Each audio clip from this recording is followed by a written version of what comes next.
Um,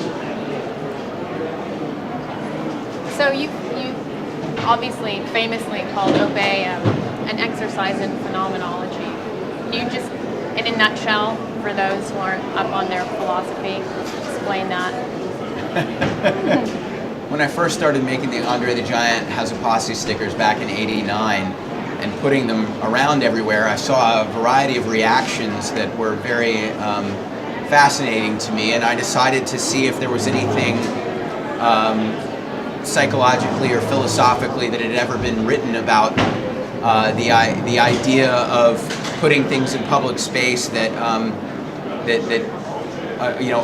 provoked and aroused people. And I stumbled onto the theory by Martin Heidegger of phenomenology, which was the concept of reawakening a sense of wonder about one's environment, that people become very numb because of just this dulling repetition that they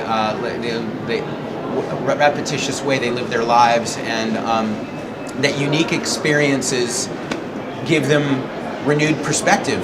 And I thought, well, I feel like what I'm doing based on the reaction is somewhat falls under phenomenology. And I also was a huge Sex Pistols fan and discovered situationism when I was discovering phenomenology, and found out that Malcolm McLaren, who is someone else who's inspired me a lot, was a really big fan of situationism, and Jamie Reed, the graphic artist for the Sex Pistols, who I'm a big fan of also.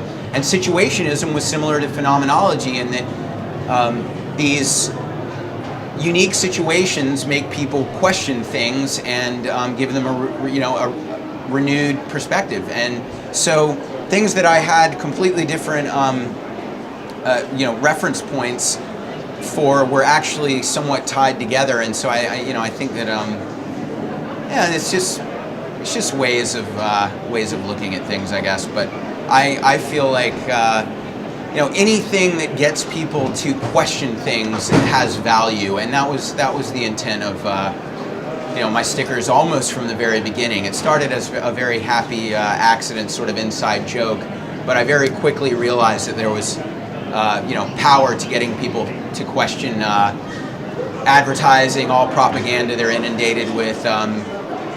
The agenda of authority, and that I could achieve that through my work. So yeah, that's where phenomenology fits in. Yeah, I found I learned a lot more about philosophy from punk rock than I did in school.